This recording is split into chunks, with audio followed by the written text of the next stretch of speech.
하나님의 말씀은 아가서 2장입니다.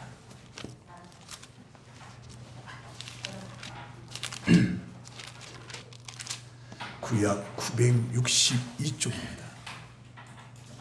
아가서 2장 10절에서 17절까지 봉독하겠습니다.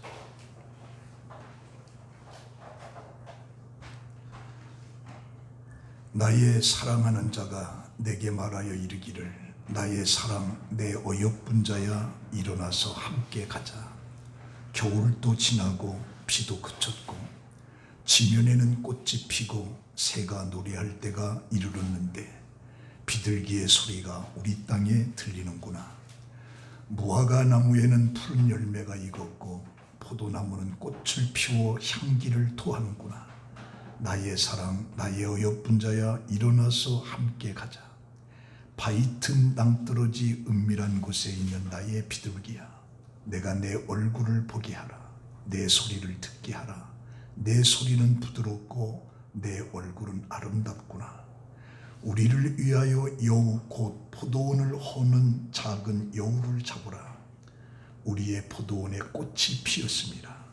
내 사랑하는 자는 내게 속하였고 나는 그에게 속하였도다. 그가 백합과 가운데에서 양떼를 먹이는구나. 내 사랑하는 자야 날이 저물고 그림자가 사라지기 전에 돌아와서 베데르산의 노루와 어린 사슴 같을지라. 아멘. 봉독한 말씀을 가지고 우리를 위하여 여우를 잡으라 라고 하는 내용으로 함께 은혜를 받습니다. 이 아가서는 솔로몬과 술람미 여인이라고 하는 두 남녀 간의 사랑의 노래입니다. 그러나 진정한 의미는 하나님과 인간과의 사랑을 말해주고 있습니다. 하나님이 우리를 얼마나 사랑하시는지는 요한복음 3장 16절에 하나님이 세상을 이처럼 사랑하사 독생자를 주셨으니 이는 그를 믿는 자마다 멸망하지 않고 영생을 얻게 하려 하심이라. 이 말씀은 하나님이 인간 사랑하심이 얼마나 엄청난 것인가를 말해주고 있습니다.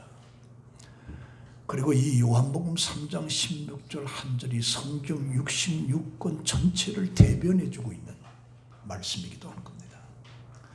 그래서 예수 그리스도와 우리 예수 믿는 성도와의 관계는 바로 사랑의 관계입니다.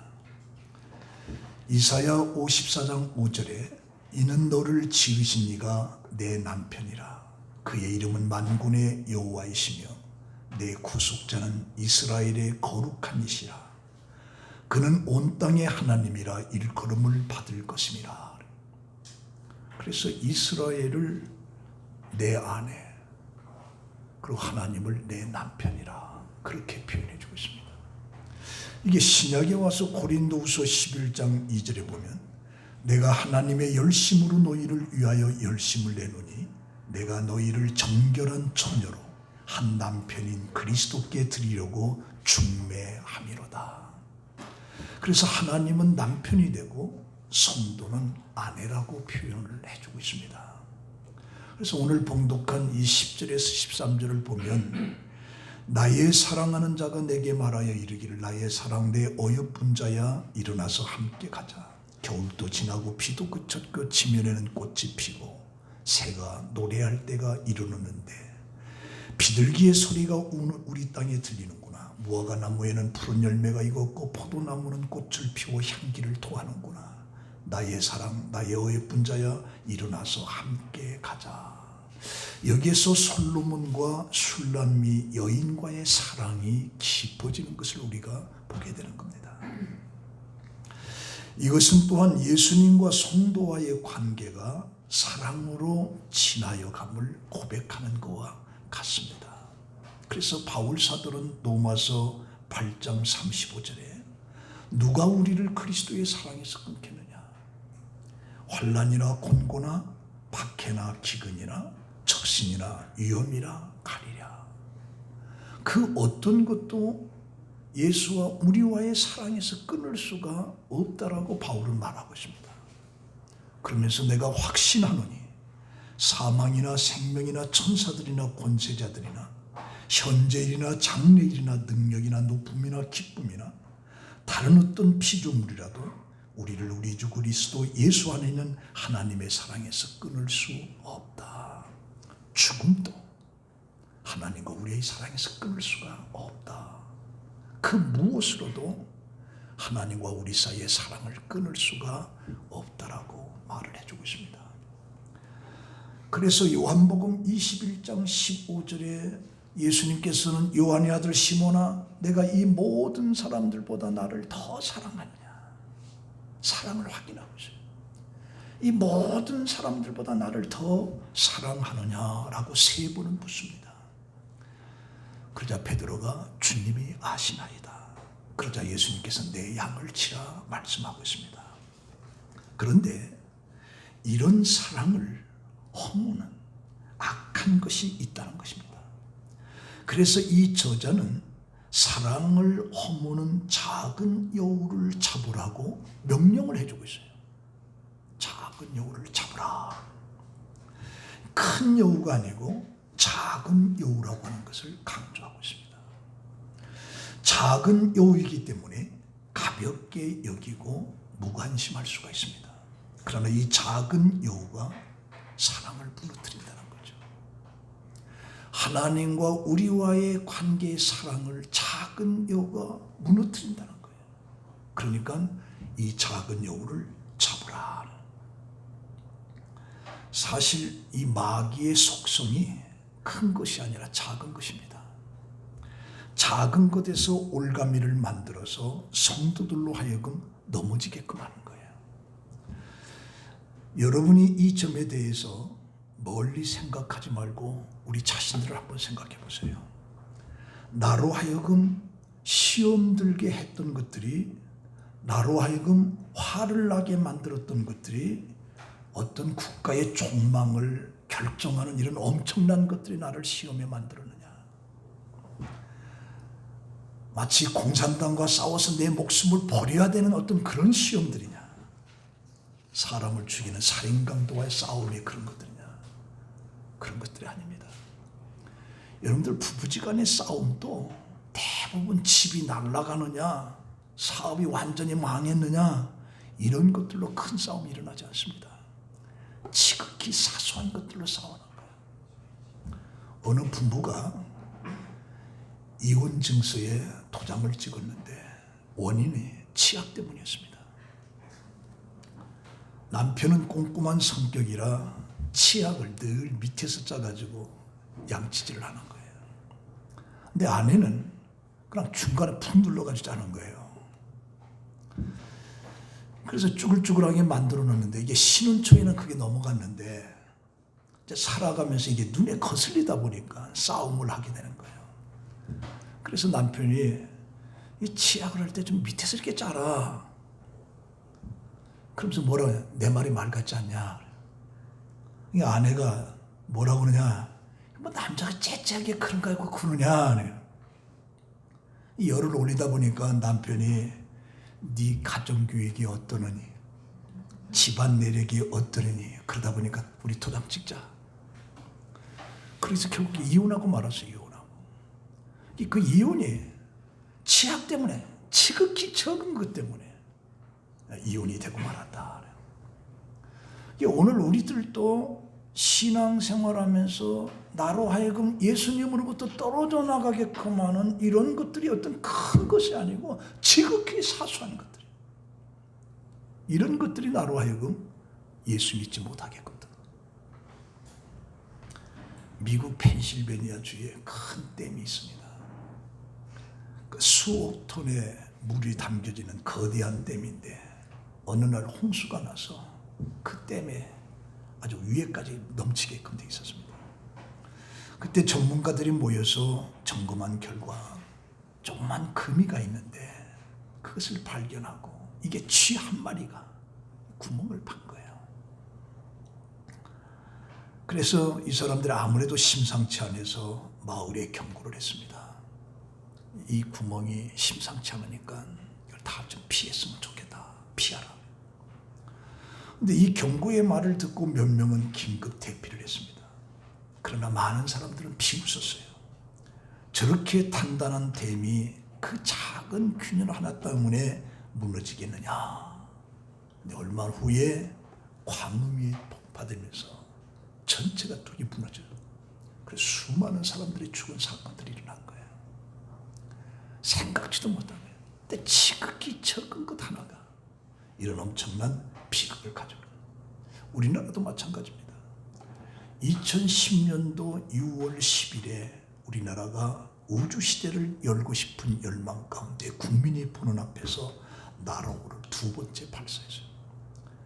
발사한데 137초 만에 공중에서 분해가 되어버렸어요. 온 국민이 실망을 했고 세계의 비웃음을 산 거예요. 그 원인을 3개월 동안 조사를 했는데 항공우주연구소에서 발표했는데 1단계와 2단계 사이에 볼트 8개가 있는데 그 8개가 전부 다 러시아산인데 그 중에 하나가 문제가 있었다라고 하는 걸 발견합니다. 그러니까 이 나사 하나의 문제가 무려 1,000억 원을 투자한 로켓 발사를 실패하고 마는 거예요. 지극히 적은 하나에서. 그렇다면 작은 여우가 대체 뭐냐? 그 여우라고 하는 것은 성질이 간사하고 교활한 동물입니다. 태도가 변화무쌍한 짐승이에요. 그런데 여기서 말하는 이 작은 여우는 영적으로 주어지는 의미가 있는데 이 간사한 사람들의 특징은 표리부동한 이중인격, 두 마음을 품어서 정함이 없는 거죠. 그래서 여우를 우리가 구미호라고 합니다. 꼬리가 9개 달린 구미호라 이렇게 표현을 하는 거죠. 감사하고 요망할 때 사용하는 말입니다. 그럼 에덴 동산의 작은 여우는 뭐냐? 뱀을 통해서 선악과를 따먹는 거였습니다. 뭐 큰 게 아니었어요. 그 뱀이 와서 이제 선악과만 따먹으면 하나님과 같이 된다라고 하는 지극히 적은 뱀 한마디 그 말이 선악과를 쳐다보는 순간에 먹음직도 하고 보암직도 하고 탐스럽게 따먹는 거예요. 따먹어서 결국에 에덴 동산에서 추방하고 이제 영혼이 죽는 비극을 가져온 거예요. 그게 지극히 적은 거예요. 지극히. 자, 그렇다면 나에게 있어서 작은 여우가 대체 뭘까? 예수님과 나와의 이 사랑의 관계에서 문제되는 게 뭘까? 내가 예수를 믿으려고 하는 내 삶 속에 이것을 방해하는 지극히 작은 여우가 대체 뭘까? 다시 말하면 하나님을 섬기는데 방해되는 것이 뭘까? 저는 이 설교를 준비해서 한 주간 내내 내게 있어서의 작은 여우가 뭘까 고민을 한 거죠. 아마 여러분들도 예수님과 나와의 사랑의 관계 속에서 이것을 허무는 작은 여우가 무엇일까 할 때 여러분들 여러 가지 생각을 할 수 있을 거예요. 그래서 저는 3가지를 생각해 봤습니다. 첫 번째는 뭐냐? 자기 기만. 자기 기만을 인정하는 거죠. 인정하는 거. 그 베니스 속담에 바다는 계속 들어갈수록 깊어진다. 그러니까 많은 것을 알아갈수록 앞으로 더 많은 것을 알아야 된다라고 하는 이런 사실을 깨닫게 되면서 사람들이 겸손해지는 거죠. 그래서 벼가 익으면 익을수록 고개를 숙인다는 게 그와 같은 거예요. 이게 모든 것을 알고 있는 척, 모르면서도 모든 것을 알고 있는 척하는 자기 기만이 내게 작은 여우가 될 수가 있다. 차라리 나 몰라 인정하면 편합니다. 편해요. 인간의 강한 자아가 마치 나의 모든 것을 다 아는 것처럼 위장 속에서 기만하고 있는 것들이 현대인들의 고민이에요. 모르면서도 그냥 아는 것처럼 이것이 자기 기만이라.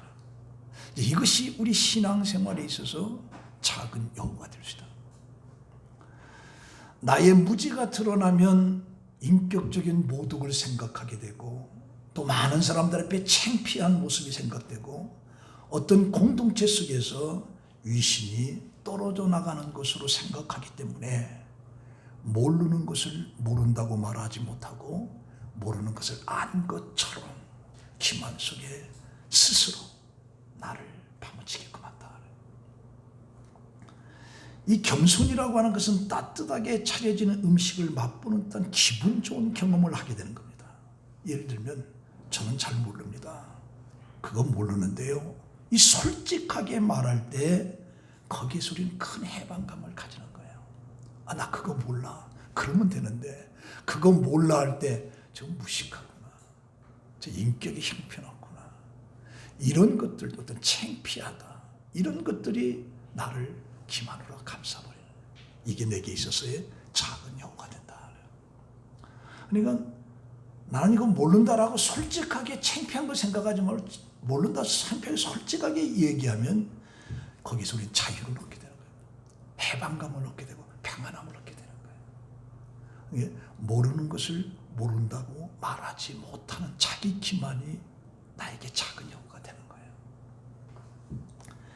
이성의 한계에 대한 자각이 인간이 생각만큼 똑똑하지 못하다라고 하는 것을 알려주고 있는 거예요. 인간에게 분명 결점이 존재합니다. 이것을 인정하는 것이 곧 지혜의 시작이라는 말이죠. 그래서 애담 스미스라고 하는 사람은 이런 말을 합니다.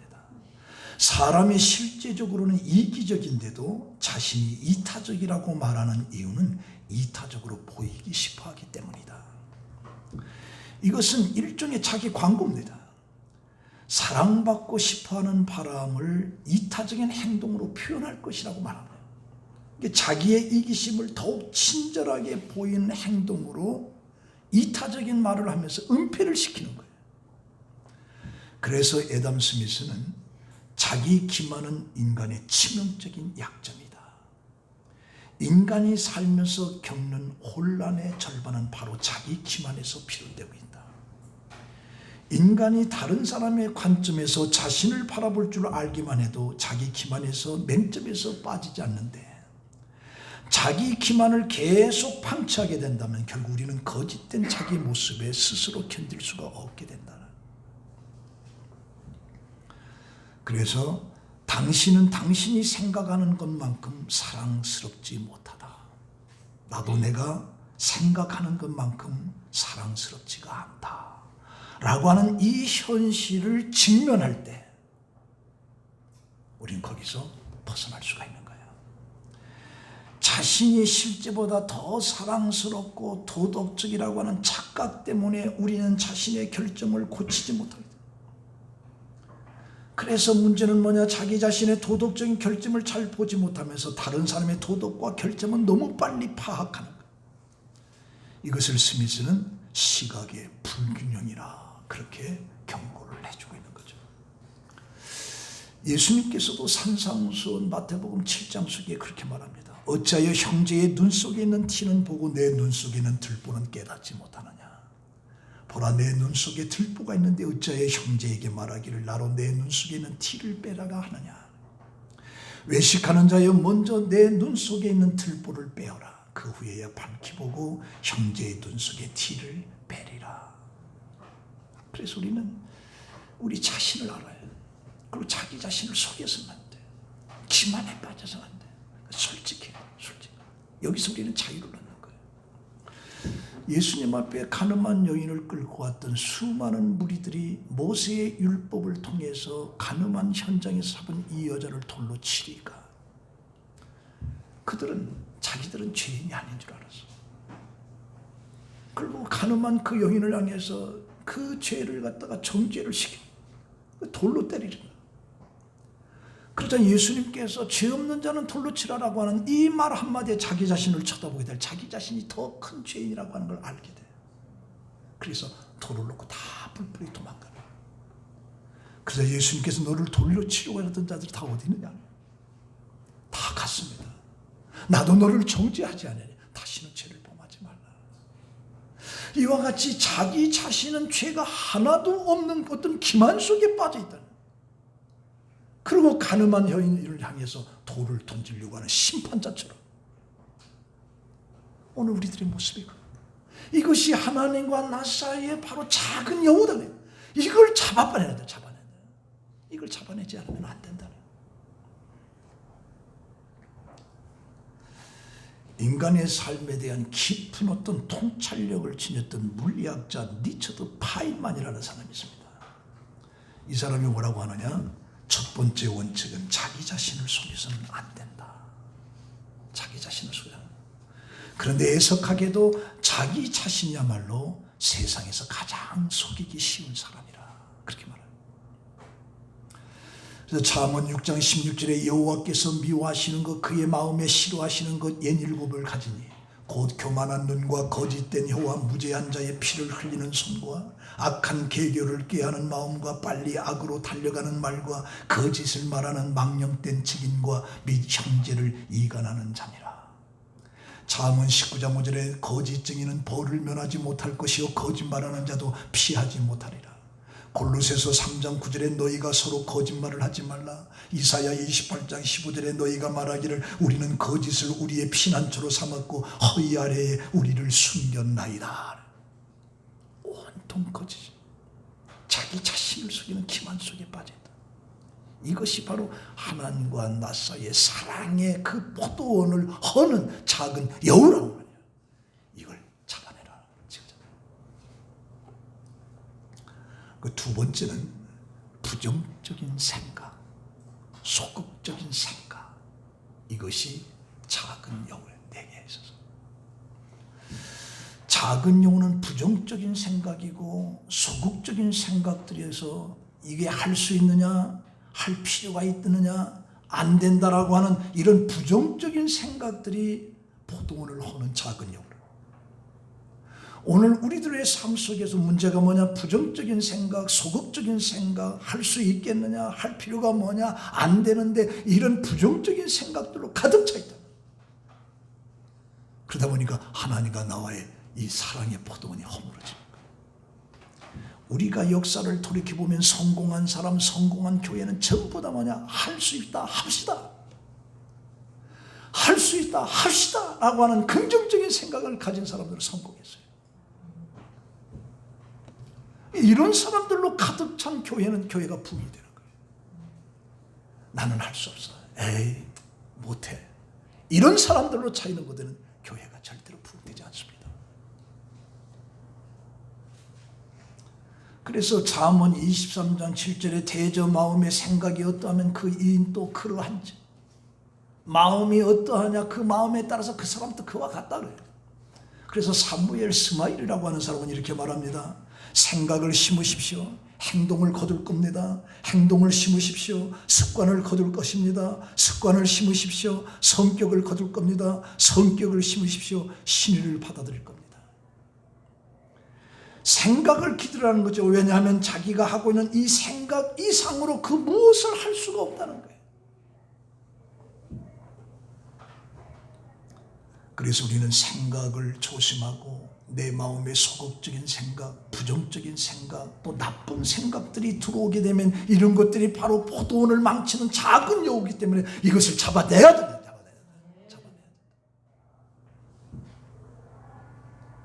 그래서 예수님께서 마태복음 15장 18절에 입에서 나오는 것이 악한 것이 아니라 마음에서 나오는 것이 악한 것이다.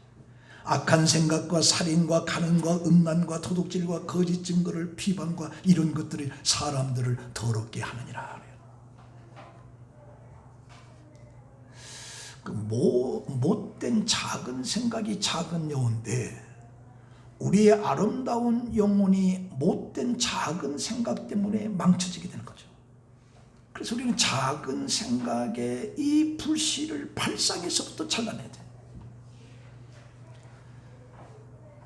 예수를 팔아버린 이 가룟 유다에게 성경은 뭐라고 하냐? 마귀가 예수를 팔려는 생각을 집어넣었더니 그때부터 가룟 유다는 예수를 팔려고 하는 거예요. 오늘 우리들의 마음속에서도 이 악한 것이 작은 생각을 집어넣어주는 거예요. 집어넣어요. 우리 뽑아내야 돼요. 뽑아내야 돼요.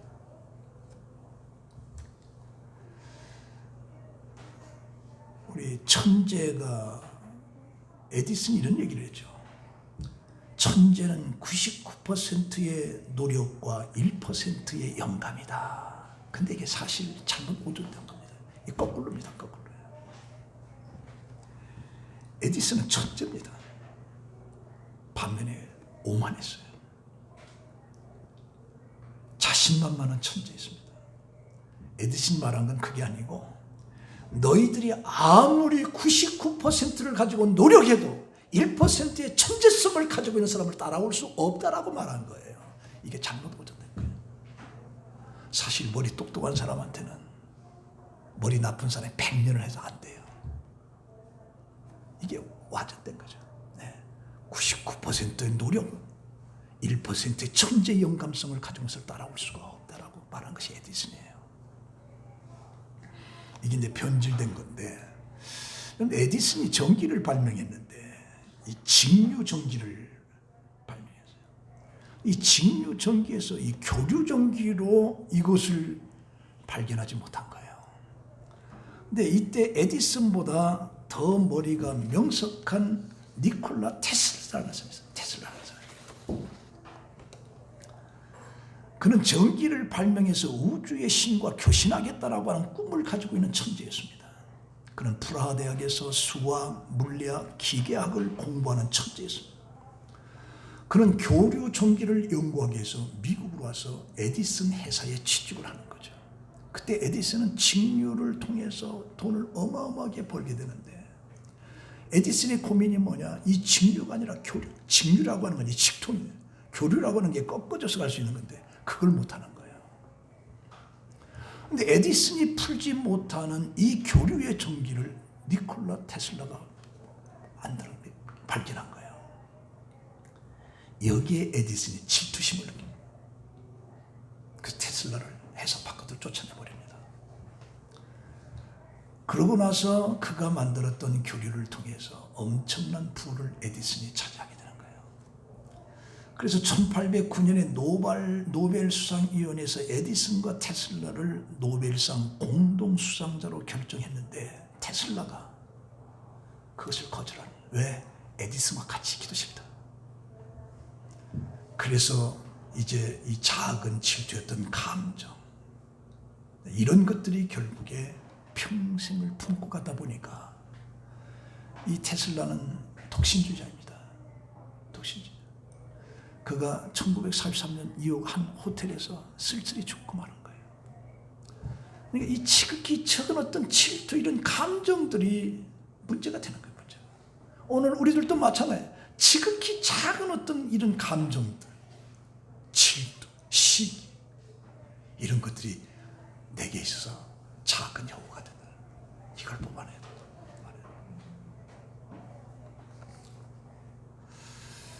마지막으로 세 번째는 혈기를 발휘해야 된다. 혈기를. 모세가 80세에 하나님의 부름을 받고 이스라엘 민족을 출애굽시켜서 가나안 땅으로 들어가는 과정 속에 가나안 땅에 들어가지 못합니다. 모세의 소원이 뭐냐? 적과 꿀이 흐르는 가나안 땅에 들어가요. 그래서 이스라엘 민족을 끌고 40년 광야를 지나서 가나안 땅을 앞에 놓고 민수기 20장에 보니까 물이 없어서 백성들이 모세와 아론과 다투는 거예요. 왜 우리를 이 광야 아무것도 없는 곳에 우리를 죽이려고 하느냐? 여기는 무화과도 없고 파종할 것도 없고 포도도 없고 석류도 없고 마실 물도 없다. 너희들이 우리를 이끌어서 여기서 죽이는도다. 그때 모세와 아론이 그 회중을 떠나서 하나님의 해망과 앞에 엎드립니다. 그때 여호와의 영광이 그에게 나타나면서 모세에게 말하기를 지팡이를 가지고 물을 가리키라. 반석을 가리키라 그래서. 그러면 물이 나서 먹게끔 하리라. 그 말을 듣고서 모세가 회중을 모아놓고서 혈기가 나기 시작합니다. 반역한 너희여 들으라. 우리가 너희를 위해서 이 반석에서 물을 내려 하고 지팡이를 가지고 반석을 쳤어요. 화를 내합니다. 물이 터져서 물을 먹었어요. 그런데 하나님께서 뭐라고 하냐? 너는 나의 거룩함을 나타내지 않는다. 왜? 혈기. 나의 거룩함을 나타내지 않고 너는 혈기로 했다. 너는 가나안 땅에 들어가지 못한다. 그래서 모세가 가나안 땅에 들어가지 못한다. 혈기 때문에. 어쩌면 오늘 우리가 신앙생활하는 데 있어서의 하나님과 나와의 이 관계의 아름다운 이 포도원을 허는 작은 여우가 뭐냐? 바로 혈기라, 혈기. 혈기를 뽑아내야 돼. 역대하 26장에 보면 우시야라고 하는 유다 왕이 나옵니다. 그가 16세에 예루살렘의 왕이 돼서 52년간을 다스려요. 그가 모든 행위에 여호와 보시기에 좋았더라. 그래서 그에게 엄청난 축복을 줍니다. 블레셋을 치고 암몬으로부터 조공을 받고 아라비아 마온을 치고 애굽의 변방까지 이 우시아의 이름이 퍼진 거예요. 그러다 보니까 그 군대가 막강해서 어마어마한 군대를 갖게 되는 거예요. 그때 이게 교만이 들어와서 하나님의 제사장만이 제사를 지낼 수 있는 그곳에 우시아가 가서 자기가 제사를 드리려고 하는 거예요. 그때의 제사장 아사랴가 용맹한 제사장 80명을 데려와서 우시아야, 어째서 당신이 제사장만이 할 수 있는 것을 당신이 하려고 죄를 범하는 거예요. 그러니까 우시아가 네가 뭔데 하고 감히 하고 그 순간에 문둥병이 들어버렸어요. 문둥병이 들어서 일생을 혼자 방에 있다가 비참하게 죽은 게 우시아예요. 뭐야? 혈기. 그러니까 우리가 신앙생활할 때 정말 조심해야 될 것이 뭐냐? 혈기라. 지극히 사소한 것에 우르르 이것이 바로 내게 있어서의 작은 여우라. 이거 잡아내야 돼. 네. 한 가지 더 얘기하면 이 중국을 통일하고 유럽까지 정복한, 그래서 우리가 세계적인 진정한 영웅이라고 하면 징기스칸을 얘기합니다. 알렉산더가 아니에요. 징기스칸을 얘기합니다. 근데 이 징기스칸이 매를 참 사랑을 했어요. 전쟁 때 같이 다니고 친구처럼 먹이를 주면서. 하루는 사냥을 하고 마치고 왕궁으로 돌아오는 길인데 목이 너무 말라 손에 있는 매를 놀려보냈어요. 그리고 물을 찾다 보니까 파이틈에서 물이 줄줄줄 흐르는 거예요. 그래서 그릇을 가지고 물을 받아서 이렇게 먹으려고 하는데 어디서 새는 매가 와서 탁 쳐버리는 거예요. 이 물을 못 먹어요. 저게 주인을 이렇게 아무리 비물이라도 은혜를 모르고, 그래서 기분이 나쁘지만 또 떠서 뭐라면 또 쌩하게 또 딱 쳐버리는 거예요. 이걸 2-3번 더 한 거예요. 이거 안 되겠다. 감히 그러면서 칼을 빼들고 물어요. 여전히 또 와서 탁 치니까 그냥 매를 쳐서 죽여버린 거예요. 매를 쳐서 죽이고 그 매를 피해서 이 바위 위를 쳐다보니까 독사가 거기 썩어서 죽어 있는 거예요. 이것을 못 먹게 한 거예요. 근데 이걸 모르고 혈기를 내서 매를 죽이고 만 거예요. 그때 징기스칸의 후회를 엄청나게 한 거죠. 그러니까 화를 낸다라고 하는 건 전체를 다 그렇지. 전체를. 그래서 내 자신도 신앙생활하면서 내게 있어서 작은 여우가 뭘까? 혈기라는 혈기. 그래서 저는 이 설교로 이제 결론을 맺는데, 여러분들도 스스로 한번 생각해 보시오. 하나님과 나와의 이 신앙의 사랑의 이 아름다운 포도원을 허는 큰 여우가 아니야. 산더미가 무너지게 되면 하나님 앞에 더 가까이 가게끔 돼 있어. 뭐가 뭐냐? 지극히 작은 여우야. 이 작은 여우가 우리 포도원을 허는 거야. 내게 있어서의 작은 여우가 대체 뭘까? 한번 생각해 보자. 그래서 자기를 스스로 속이는 기만적인 행동, 이게 이제 위선이 되는 거예요. 형식이 되어버리는 거예요. 자기 스스로. 그리고 소극적이며 부정적인 생각, 그리고 혈기를 부리는 거죠. 이런 것들은 어떻게 보면 우리가 살아가면서 뭐 이 정도 거짓말이야, 이 정도의 어떤 위선이야, 이 정도 형식이야, 이런 건 전부 다 하나 넘어갈 수 있는 것들이 아무것도 아닌 거예요. 그러나 이것이 우리를 허문다.